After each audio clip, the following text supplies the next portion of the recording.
We're officially getting started, so thank you all for joining us. We've got quite a few people that did sign up, so I imagine we'll see more participants start to enter the room as we go forward. But I want to go ahead and get everybody started today on time. For those of you who don't know me, my name is Leanne Ferguson, and I'm the Executive Director of the Southern Gerontological Society. And I'm very pleased to welcome you all to today's webinar titled Introducing the National Association for Professional Gerontologists and its Role in Professionalizing Gerontology. SGS would like to thank the leadership of NAPG for agreeing to share this content with you and for their continued partnership in helping to reach our mutual goals of improving the quality of gerontological education and professionalism. We'll get on to our webinar. I just want to touch on a few housekeeping items so that you're all comfortable and familiar with what we're doing here.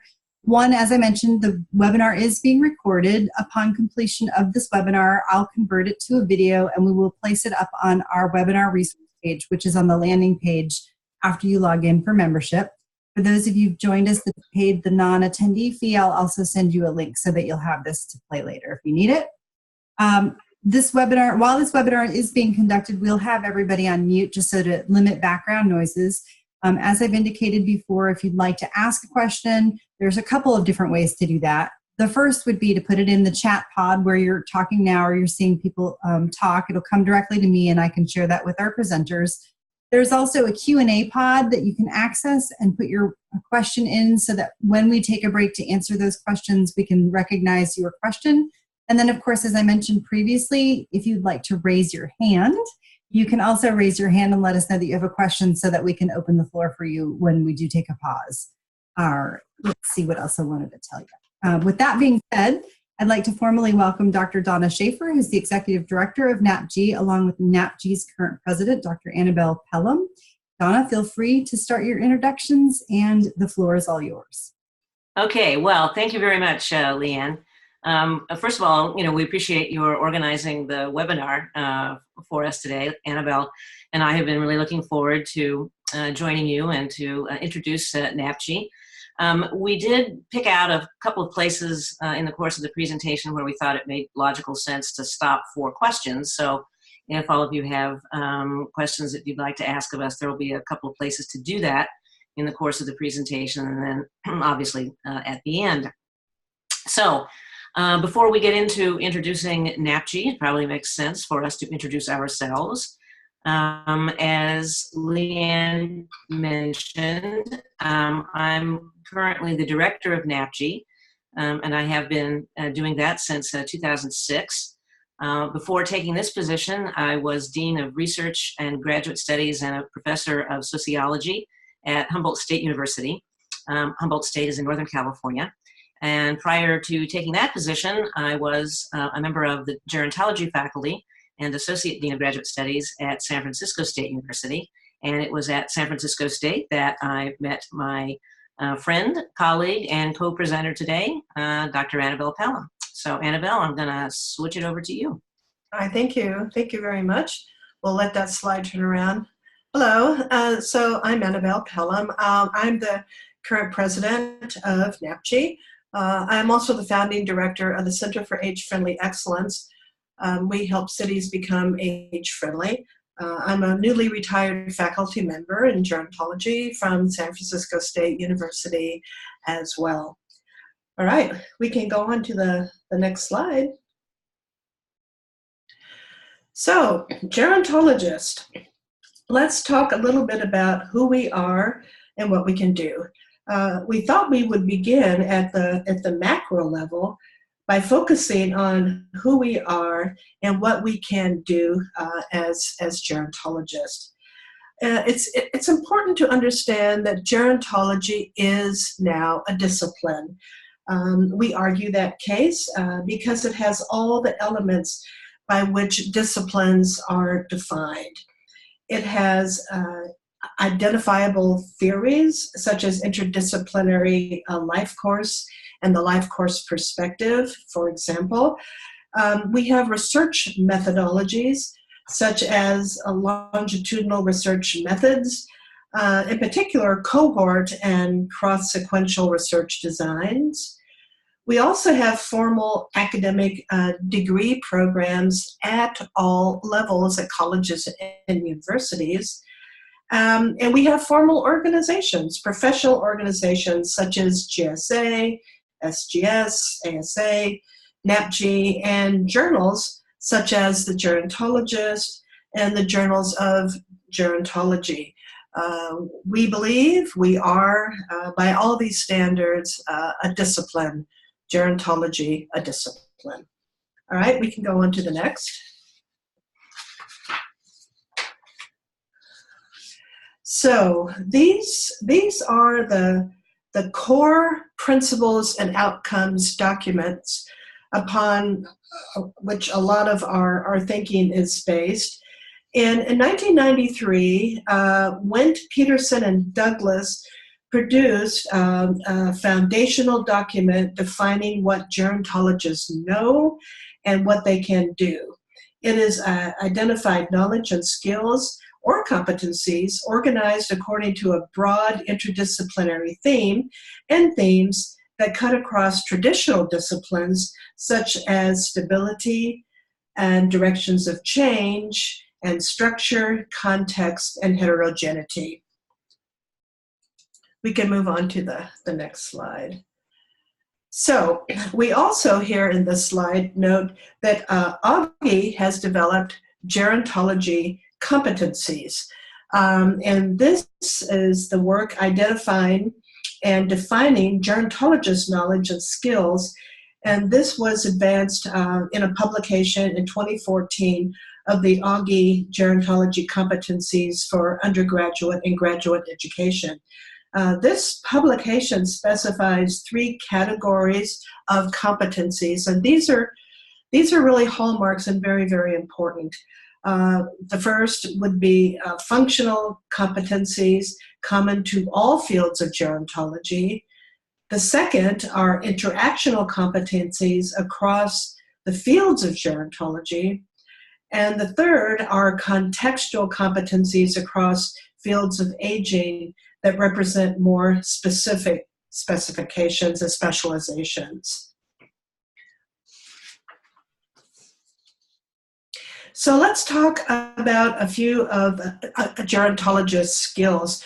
Oftentimes, graduates of programs are asked, what are the skills that a person might have upon completion of an academic program? We've tried to highlight these here. These are just a few of the skills that have been identified for gerontologists in the various efforts to define our field. And some appear on this slide. So sometimes we struggle with defining ourselves. Sometimes employers usually know or think they know what for example, a social worker or what a nurse might do. But what do gerontologists do? Consequently, we think it's very helpful to use these competencies to explain what we know and what we do. And you could read these for yourselves, but this is an excellent slide to print out, perhaps, and keep handy if people ask you along the way what are the skill sets of gerontologists. All right, we can move on to the next slide. So NAPG and professionalizing gerontology.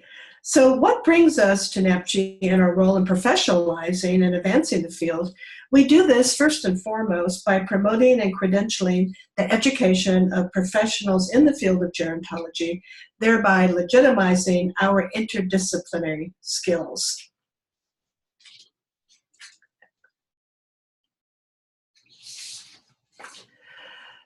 All right, so we have been asked why we started doing this work and why we are credentialing the education and practice and experience of professional gerontology. Well, the answer is that it was actually in response to student demand. And they were asking us for recognition from a national organization that would differentiate their preparation and expertise from those who attended little more than a weekend workshop, who had been calling themselves gerontologists.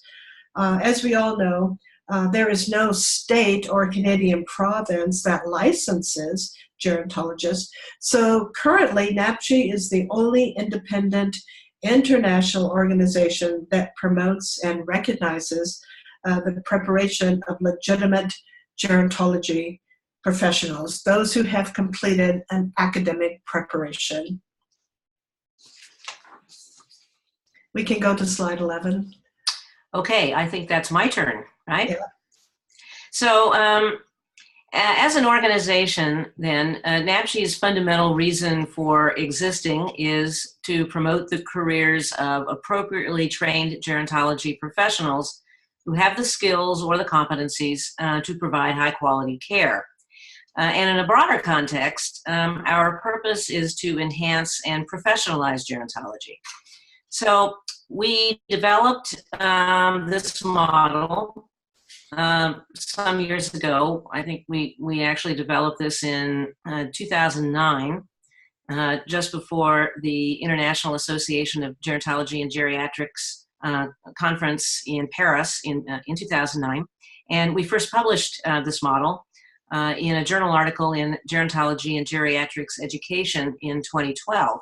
And it basically shows how we understand the professionalization process.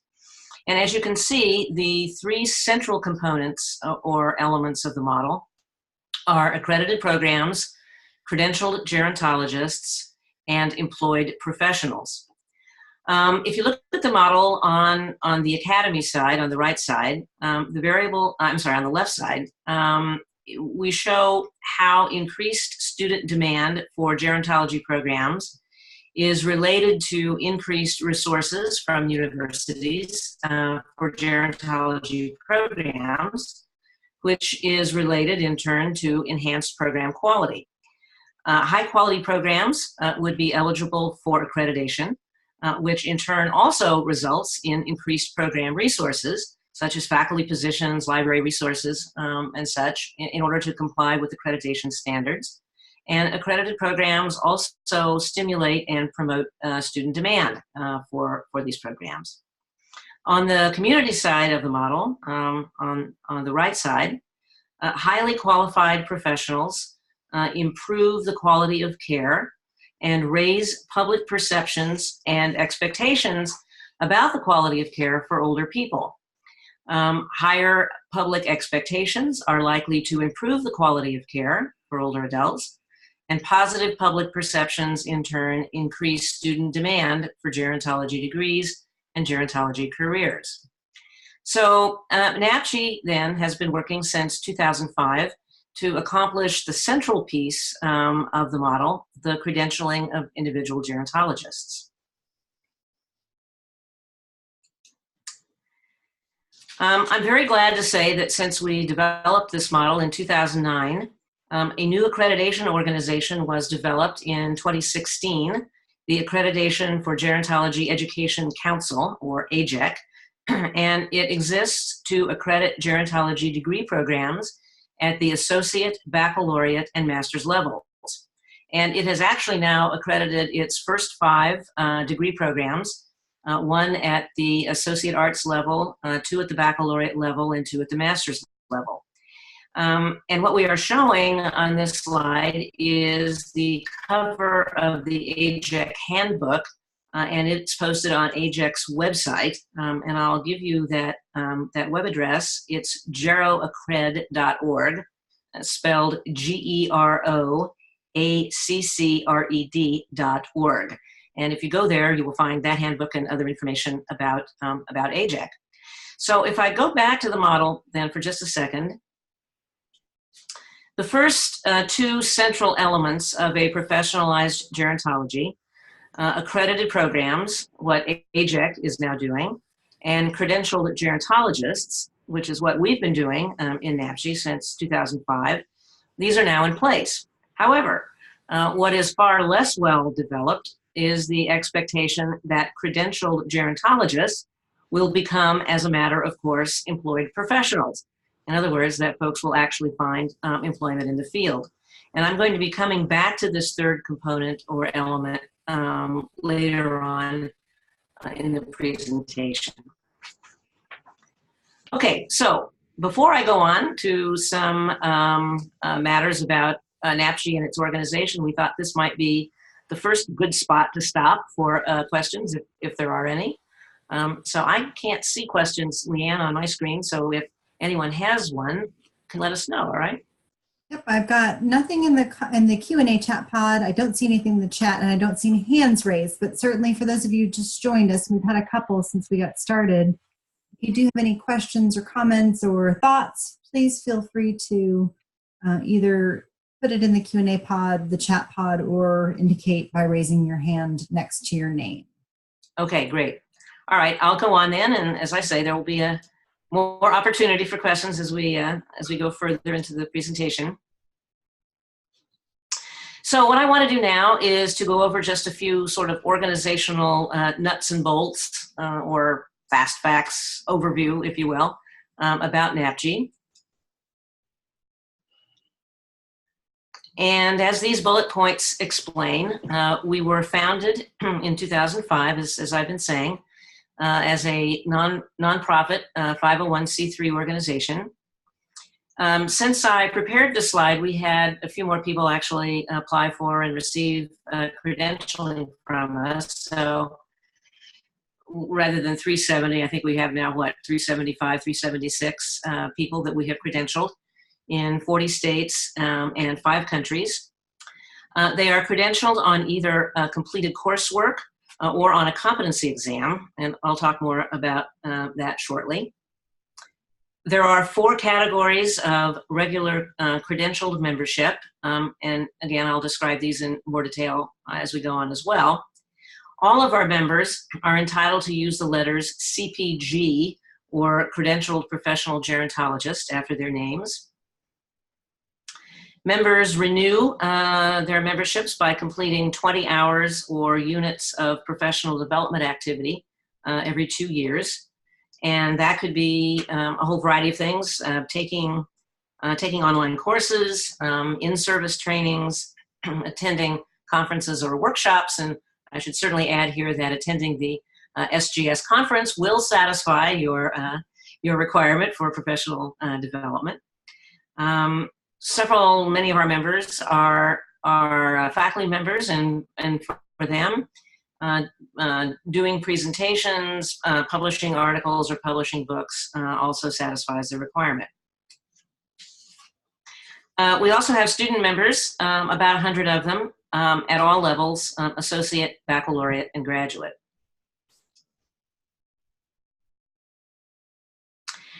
Our credential types correspond to academic levels. So the first is the graduate level gerontologist, and these are members who are professionals or academics with master's degrees in gerontology or doctorates in gerontology or in a field with an emphasis in gerontology. Gerontological specialists, these are baccalaureate level graduates, typically people who have professional or administrative positions, again with BA or BS degrees, who are providing services to older adults. Associate arts or associate science graduates or certificate holders in gerontology have the gerontological coordinator credential.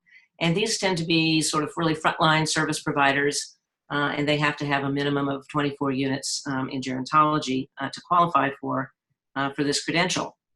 We also have a category of membership or credential for people like me, and also actually people like Anabel. And that's for folks who do not have a degree in gerontology, but who have dedicated their careers to the field. And for these people, we ask that they submit not a transcript, but a CV or resume. There were far fewer graduate level gerontology degree programs when I was in school. I think maybe there was 1, maybe 2 when I was working on my PhD. So my degree is in another field, not gerontology, but I did my dissertation on a gerontology topic and I spent my career in the field. So therefore, my credential is the Professional Scholar Affiliate. And it's not just academics who have this credential. We also have this for people who may not, again, have a degree in gerontology, but who have spent long careers and many years as practitioners in service in the field. Now, I realized this morning that I had neglected to make a slide on the costs of a NAPG application, and it occurred to me you might be interested in that. So this is probably as good as any time to mention that.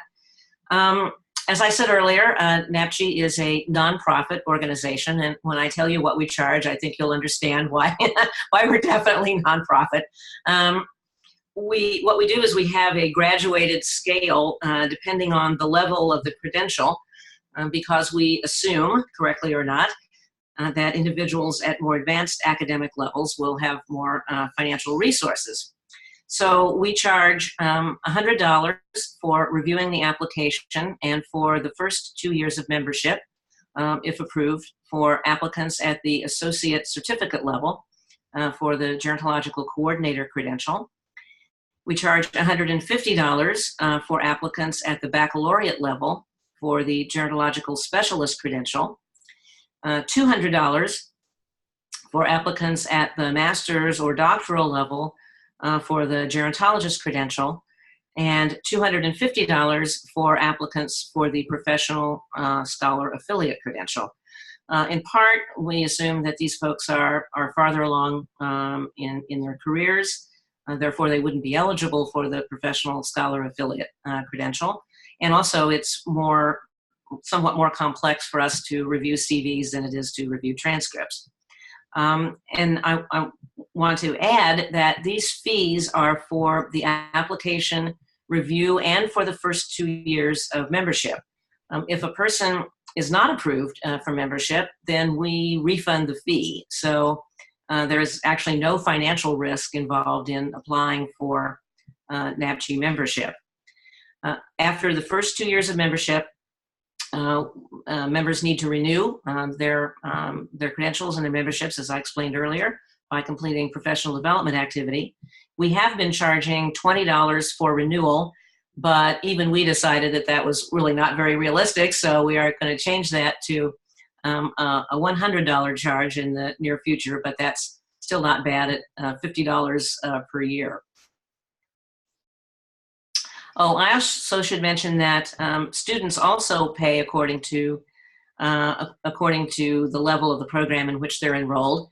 So we charge $10 for student members at the certificate or associate level, $15 for baccalaureate students, and $20 for master's students and doctoral students.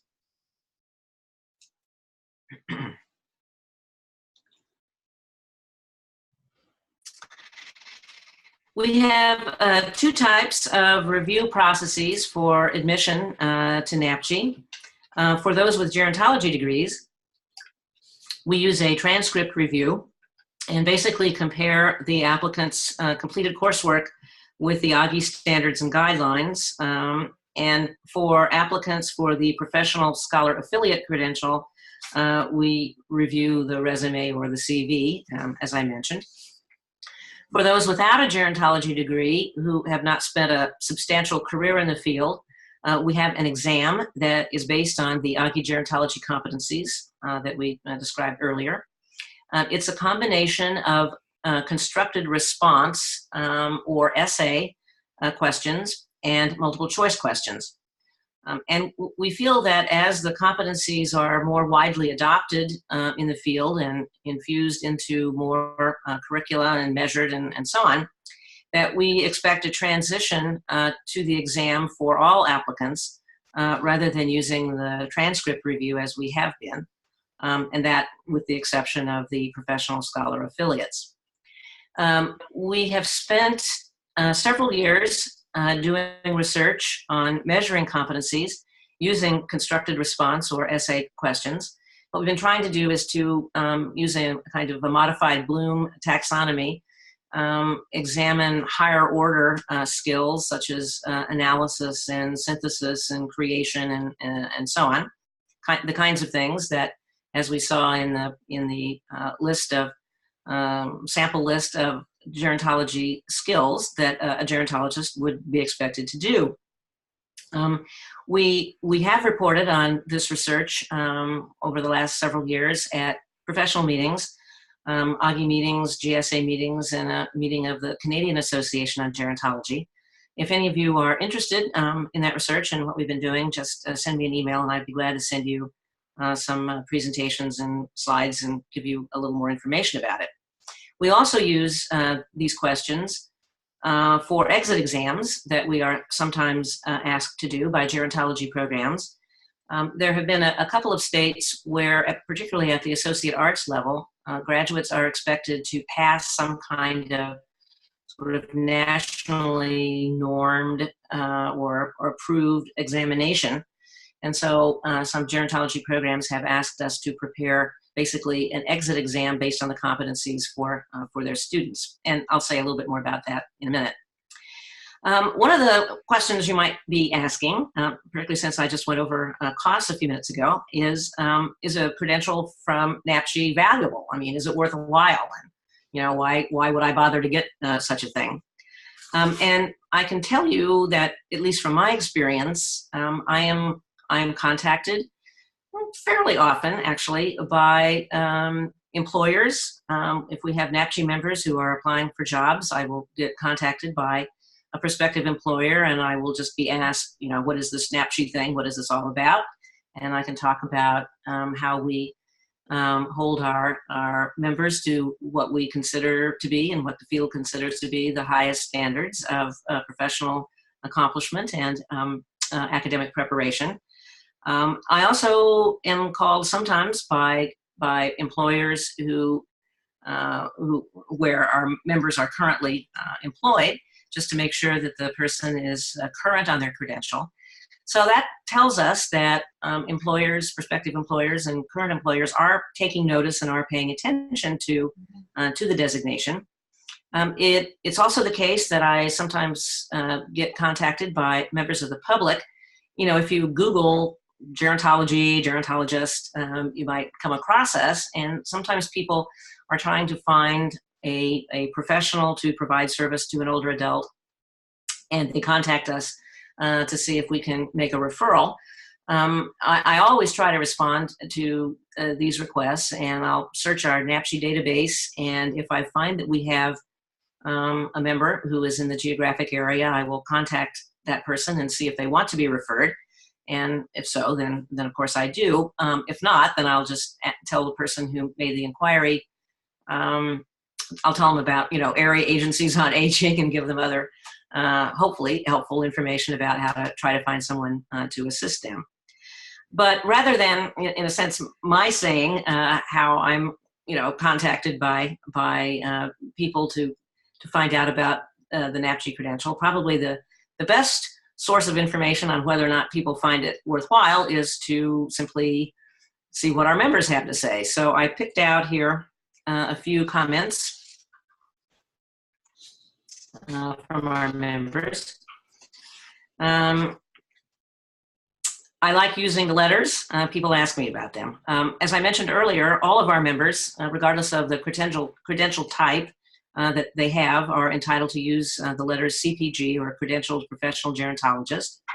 And people do ask about them. I mean, I've had people, my business card has CPG on it, and people have asked me what that is and what that means. And I'm obviously glad to tell people. And we're very happy when our members use the CPG designation, because again, it helps to not only highlight our organization, but also just to reinforce the idea that we are promoting the professionalism in the field. Congrats on the newsletter.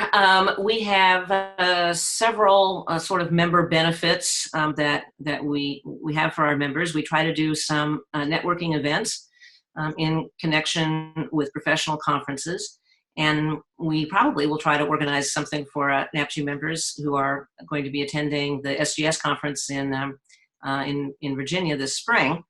And so that's always fun, and it's a nice way to get together. I always really like it because people with whom I have interacted only over the phone or you know, via computer, it's really great to be able to actually meet people in person. So we look forward to that. But we also have a newsletter, and in the newsletter, we have a section called Members Corner, where we try to recognize the accomplishments of our members. And of course, our members are very accomplished, so it's really very easy to write that section. my boss likes the certificate. We send all of our members a certificate suitable for framing, and again, it's a way of underscoring the fact that the person has achieved what we consider to be the highest standards in our field. And apparently employers like showing that off also, so that's good. And it's a way to promote the profession. This comment came from one of our members who is a faculty member. And, you know, I certainly agree with this, that one of the advantage of being a member is simply to promote the field and to promote it to other people. So we appreciate that, and we appreciate that sentiment. The next part of our presentation really has to do with our goals going forward. So this might be another good time to stop, Leanne, if there are any questions, if people have questions about the organization, you know, the nuts and bolts and the details, we'd be glad to respond. There are some questions that have come in. Heidi Ewan is the first person who had one. Heidi, I'm going to go ahead and unmute your microphone if you want to go ahead and ask your question and perhaps find your clarifications. Are you on? Actually, can you hear me? Yes, I can. Yes. All right. Hi, Heidi. Hi. You know, I remember several years ago when this was a hot topic at the Augie meetings and some of the other places, and there was a question of whether or not this was legitimate and necessary for the field, since most of the academics are doing academic work and not direct service, that were really not comparable to, say, social work or nursing or some of the other direct practice fields. And I just wondered what has changed over the last decade or so, and what kind of support you might have from our current organizations, GSA and Augie. Okay, well, let me take a first swipe at that, and then maybe Anabel, maybe you have, maybe you also want to chime in. So most of our members, Heidi, are practitioners. I would say about two-thirds of our membership have the gerontologist credential. So that means about two-thirds of our folks have either master's degrees or doctoral degrees. The most common academic degree is the master's degree. Again, as I said, we have certainly, I would say, you know, a robust number of faculty members who are members of NAPG, but most of our members are practitioners. And I think they find NAPG membership useful, as we've been describing, because it is a way of essentially, first of all, differentiating their skills and expertise from the people who've gone to the weekend workshop. And it's a way of sort of validating and legitimizing what they've accomplished and what they know and what they can do. And so I would say that Augie certainly has been supportive of NAPG and has been supportive of AJEC. AJEC, the accreditation organization that I mentioned earlier, actually grew out of an Augie task force that both Anabel and I had the pleasure of serving on, although at different times. And so there has been, I think, a move in the field, certainly on the part of Augie, to promote professionalism. I mentioned that we published the model that I went over earlier in a 2012 article in Gerontology and Geriatrics Education, which of course is the journal of Augie. And that journal edition was really devoted to accreditation and why it's a good thing. And we argued in that article that it is a good thing and that it's good to professionalize the field. And so I think it's as important, I would argue, that it's as important for us as gerontologists as it is for nurses or social workers or practitioners in any other field to have a method of professional recognition. And again, as the model I was showing illustrates, I think, it really is a way offering quality assurance to the public that practitioners have the highest, most appropriate level of training to provide the services. So I've rattled on here. Anabel, is there anything you want to add? I think you've covered it completely. That's exactly it. And again, when we formed, it was from the wishes, almost the desperate wishes of our students, our graduates, who really wanted a national organization that would recognize their academic preparation and their professional practice. Nothing existed before that. And we have evolved over the years. But that was the beginning. It was grassroots. It was our students. Yeah. Thanks, Donna. That was perfect. Yeah. Heidi, I hope we answered your question. Yes, thank you.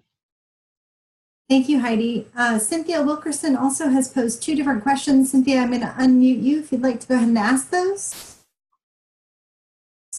Let us know if you're on.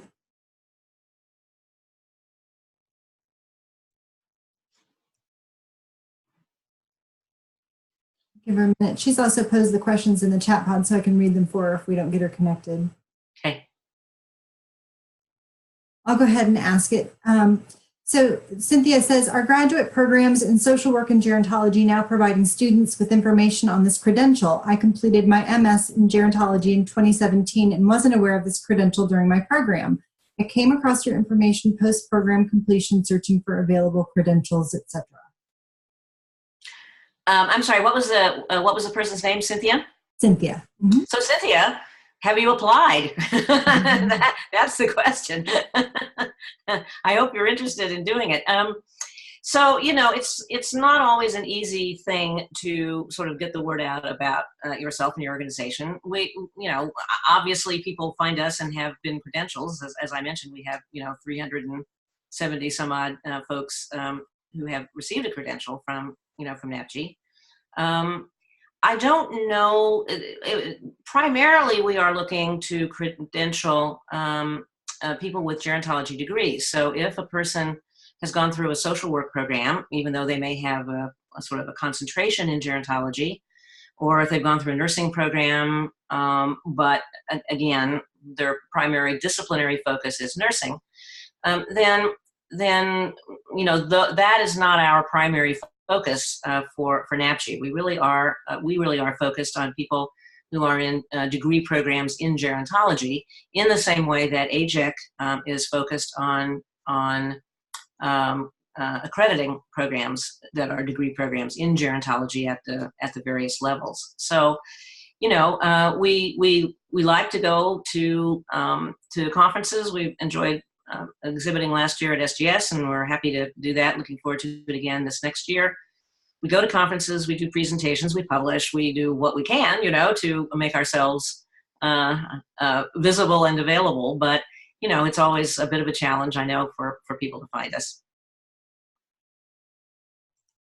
Cynthia also had a follow-up question. This has always been one of my areas of interest too, because so many gerontologists do go into practice and they do work directly with older adults, but are not billable for their hours. And yes. Cynthia's question is, will this credential provide avenues for any type of insurance billing activity?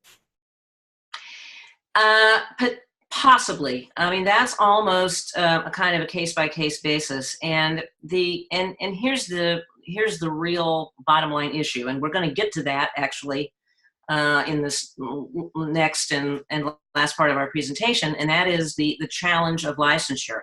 I think Anabel mentioned, early on that, as we all know, there is no license for gerontologists in any of the 50 states or in any of the Canadian provinces, unlike nursing and social work and physical therapy and, an array of other professions. And this is very problematic for gerontologists because it does have impact on that issue of billable hours. And that's one of the reasons why we would, very much like to work toward licensure in gerontology, but boy, it's an uphill climb, and I'll mention a little more about that later. But but it is possible, right, that people can use the NAPG credential since it is the only, since there isn't any licensing, and since it is the only credential, at least that we know of, that that acknowledges the expertise of practicing gerontologists.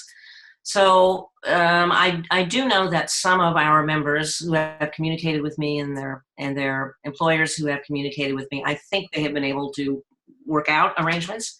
Yes. But as I say, it's a kind of a case-by-case ad hoc basis, I'm afraid.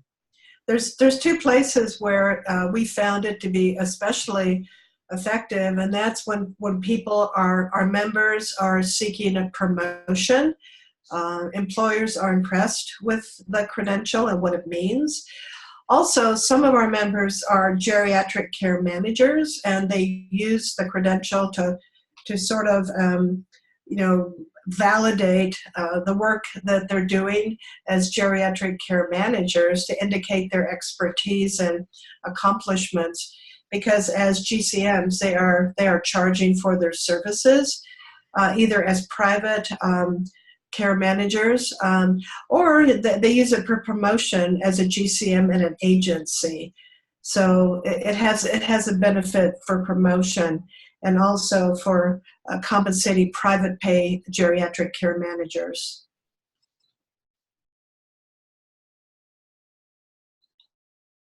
Okay. Yep, that was all the questions I've received so far. Thank you.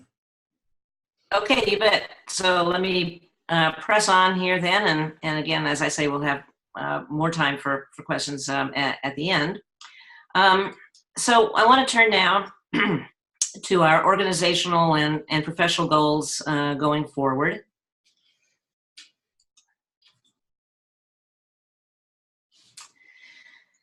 Organizationally, we want to continue our work on measuring gerontology competencies and to be able to use this work and the questions that we develop for NAPG exams, either for credentialing exams for our organization, or as exit exams or program evaluation exams that programs might want to use. And as I said earlier, we have done research on this for the last several years.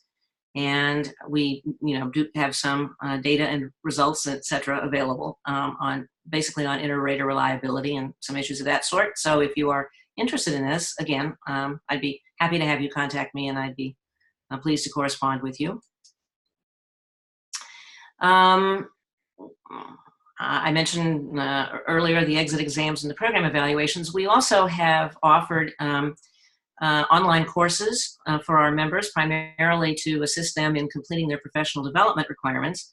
There are some of our members for whom it's difficult for them to get to conferences or trainings, and so they like having courses available. We really don't want to compete with universities or colleges in terms of offering courses. We have found, however, that many times when there are online courses available, they are part of a degree program, so it's not like a person can just sort of, pick out a course and take that. So for that reason, we have developed some online courses, and we also have a listing of what we think are reasonably priced online courses that our members can access. But again, we'll be developing our portfolio of services in that way. Who doesn't want to expand member engagement? I mean, every organization, right, tries to think of ways where you can get members more involved. Certainly, our newsletter has been helpful for that. We also want to turn to our members, actually, many of whom are very accomplished teachers for the purpose potentially of developing some online courses. And we want to strengthen our leadership. We want to expand our board. We've been thinking about developing some sort of geographic affiliate organizations or subgroups. We think we're now large enough that might be useful and a good way perhaps to be more responsive to our members and to give them a better way to engage with one another. We've had actually some fairly lengthy conversations with our members who are in Canada. We've got about, 15, maybe 15, 20 Canadian members, and they're interested. They have some particular issues, as you can well imagine, in Canada that they're sort of interested in exploring and might use NAPG as a springboard for doing that. And there are other geographic areas where we might also try to encourage the development of sort of subgroups of NAPG members. The South actually is one area that has some possibility, we think. We have quite a few members who are in the southern states. Southern California is another place where we might try to promote this idea. And as current board members, we certainly need to be mindful of succession as time goes by. We want to make sure that NAPG is sustainable. So again, we will be looking for some new board members and let me emphasize, younger board members going forward.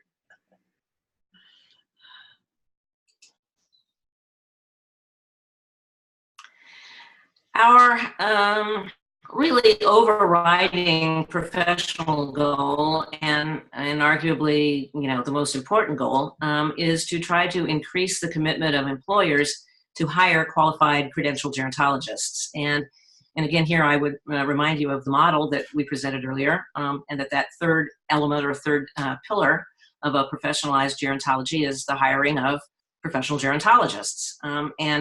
And to that end, because this is where we see us really sort of devoting our efforts professionally going forward, we have some ideas about next steps for that.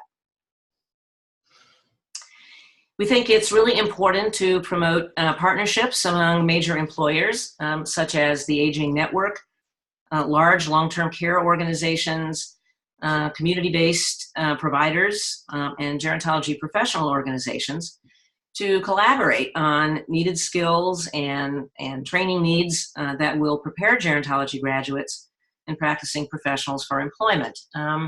We know that employers sometimes say, well, we just can't find people with the skills, that we need. Well, we think that gerontologists probably have the skills to do things, but we are, certainly happy to work with stakeholders and employers to see if there is refining or specialization that could be useful to help graduates become employed professionals.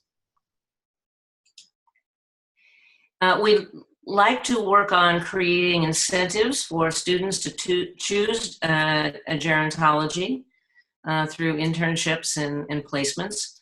Again, if you harken back to the model, student demand has a very important effect on driving the health of academic gerontology programs. And obviously, if you don't have students beginning in the pipeline, then you're not going to have qualified professionals at the end of a period of study.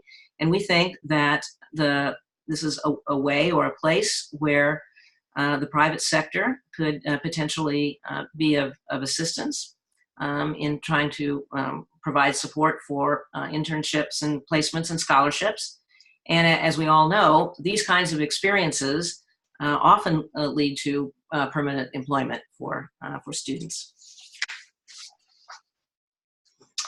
And as I responded to the previous question, ultimately we think that the field will benefit from developing licensing procedures and requirements for gerontologists, as licensing requirements and procedures exist for people in other professions. We have made some exploratory inquiries some years ago in California about this, and unfortunately we really didn't get very far. It's a difficult challenge. One of the issues that was pointed out to us in California was that the Board of Behavioral and Social Science Examiners, which was the appropriate place that we went for to see if they would entertain licensing for gerontologists in California, they basically told us that there aren't enough gerontologists produced. Well, there are a lot of gerontologists produced, comparatively speaking, in California. So it was disheartening that was the response. So this is going to be a difficult hill to climb. Arguably, the sooner you start, the better. What we are hopeful of is that if there are a few states that can be encouraged to look in this direction, then that in turn can develop momentum and can perhaps encourage other states to follow along.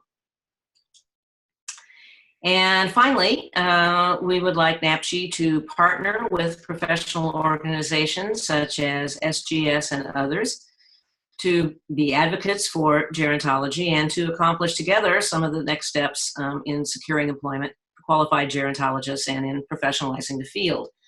We know that we cannot do this by ourselves. I mean, we are dedicated to this and we are passionate about it, but we are just one organization. And so we know that it's important to develop partnerships, coalitions of other organizations so that we can begin to move this process forward, to have conversation about how we can encourage employers to recognize the skills of our gerontology graduates.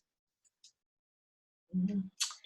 And this is our seal. The seal that I think Leanne put on the little flyer for this presentation, and that we have at the moment, I believe, on our website, is an older version of the seal. This is our sort of brand new seal. And we created this one because we really wanted to emphasize the international scope of NAPG. And indeed, as one of my previous slides showed, we have members now from 5 or 6 foreign countries and a fairly large contingent of Canadian members. So we don't want to just zero in on the United States, but we want to make it clear that we are happy to credential and promote gerontology globally.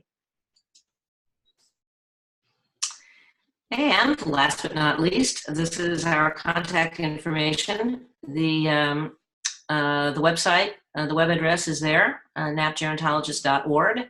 The postal address is in Healdsburg, California, where I happen to live, so I check the P.O. box. The email address, office@napgerontologist.org, that rolls over to my email. So if you send an email to that, I will respond to that. And the telephone number is Anabel's. So if you call that number, you'll get Anabel. And we are really happy to have you contact us. Sure. If you have any questions and want to follow up at all on the presentation, please do go to the website. That has more information than I was able to convey here in the time that we had this afternoon. And certainly I'd be more than happy to answer any questions that you might have if you send me an email. And with that, Leanne, if there are other questions, then we're good. Just give them a minute to put any additional questions in. I haven't received any since our last.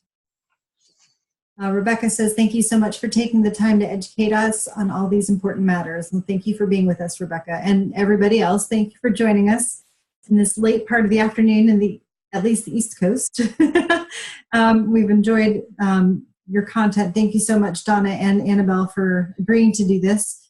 For those of you who joined us, this webinar will be recorded, added to our video resources on the SGS website, and we'll be sure to send a link out to you when that has taken place, which should happen before the weekend. And I would also welcome anybody who needs to connect with either Donna or Anabel to connect directly with me at admin@southerngerontologicalsociety.org. And let me just say one more thing. Absolutely, come to the SGS conference in Virginia. We're going to be there. We'll be exhibiting, and so we'd love to have you stop by our booth. And we have things we're not able to do here in a webinar. We have I think sort of little snazzy brochures and bookmarks and things like that that we can give you. But we'd love to talk with you about the organization and further and answer any questions you might have. Absolutely, yes. Well, that was a well-used 60 minutes. I appreciate everybody's time today. And if there are no further questions, we'll go ahead and wrap it up and end the meeting. Happy holidays, everybody, and may your new year be wonderful. Thanks. Thank you very much. Thanks. Bye-bye. Bye. Thank you. Bye-bye.